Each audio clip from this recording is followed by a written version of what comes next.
Hola, ¿cómo están? En nuestro informe semanal referido a lo ocurrido en el mercado, en este caso para la semana finalizada el 17 de noviembre de 2017, analizamos el comportamiento de los índices de acciones de las principales bolsas a nivel global, donde podemos observar una semana con valores mixtos, donde las alzas estuvieron concentradas principalmente, por supuesto todos medidos en sus monedas de origen, en Brasil con una suba del 1,76%, seguido por el caso del Nasdaq Composite con una suba del 0,47% y el Russell 2000 con una suba del 1,19% en el segundo lugar, ¿no? Mientras que para las bajas estuvieron concentradas principalmente en Japón con una caída del 1,25% y el Nasdaq de Alemania con una caída del 1,02%. Si analizamos lo ocurrido con las monedas, observamos que acá tenemos que tener en cuenta que si bien el 20 fue día feriado en el caso de Argentina, en el caso de los ETF que analicemos van a tener ya una velita empezando a construirse para esta semana iniciada el 20 de noviembre. Pero bien, si analizamos la velita previa, que es donde finalizó el 17 de noviembre, vemos que el dólar index finalizó con una pérdida de valor, una pérdida de depreciación respecto a la canasta de monedas, donde, como se puede observar en el gráfico inferior izquierdo, donde si analizamos los pares de monedas como puede ser el yen, vemos una fuerte apreciación del yen en el gráfico superior izquierdo. Lo mismo ocurrió con la libra esterlina en el gráfico superior derecho y con el euro en el inferior izquierdo, si bien de menores magnitudes que lo que sí manifestó el caso del yen. Mientras que si analizamos otros pares de monedas, prácticamente el franco suizo finalizó con la apreciación, mientras que las restantes monedas, tanto la moneda china como el dólar australiano, como también la corona sueca, finalizaron con leves depreciaciones en relación al dólar. Analizando el comportamiento de los commodities, podemos observar que fue una semana, se podría decir, bastante tranquila para el caso del petróleo, donde prácticamente no tuvo variación en relación al cierre de la semana previa en el gráfico inferior izquierdo, mientras que si analizamos el caso de la plata, finalizó con una suba que luego ya para esta semana vemos que se está revirtiendo. Lo mismo ocurrió con el oro, con una pequeña suba, y mientras que el acero sin cambios. Y si analizamos un poco los commodities agrícolas, vemos que fue una semana, si bien con una leve recuperación, con caídas para el caso del maíz, si bien esta semana pareciera estar mostrando una leve recuperación en el gráfico superior izquierdo, mientras que en el caso de la soja podemos observar una leve recuperación, pero básicamente lo mismo que el trigo. Tenemos una tónica levemente descendente y estable en cuanto a las cotizaciones de estos commodities, si uno los analiza, por supuesto, a través de sus ETF, todos medidos en dólares.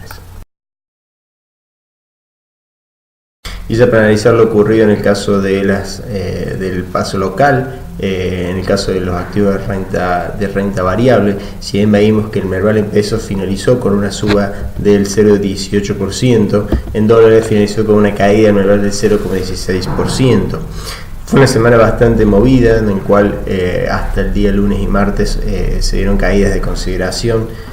mientras que finalizado esto empezó un proceso de recuperación. Si analizamos lo ocurrido con los diferentes sectores, vemos que hubo sectores en los cuales se dieron crecimientos, mientras que en otros sectores no fue así. En el caso de mayores alzas se dieron en distribución de energía con una suba del 3,52%. A esto hay que sumarle los anuncios de incrementos de tarifa para este sector. Lo mismo que en el sector inmobiliario, con suma del 2,83%, y en el caso de manufactura de origen agropecuario con una suba del 1,29%. Mientras que en relación a las caídas, las principales caídas estuvieron en equipamiento del hogar con una caída del 5,25%, siderúrgico con 2,85%, petrolero con 2,53%. Analizando un poco lo ocurrido con las tasas, fue una semana de fuertes incrementos de tasa. En el caso de las últimas estaciones de letra, finalizó el tramo más corto con una tasa de corte del 28,75%, una suma de 225 puntos básicos, algo que ya desde el mercado secundario se venía avalando a través de las cotizaciones de estos activos, mientras que para el caso de la tasa variable, en la cual se financian entre bancos, una suba de 81 puntos básicos, posicionándose en 27,62%, Y también hubo subas en cuanto a las tasas de pases activos y pasivos, esto en referencia a las políticas monetarias del Banco Central en relación a los bancos. Mientras que si analizamos las tasas pasivas de los bancos, es decir, las tasas de Badlar,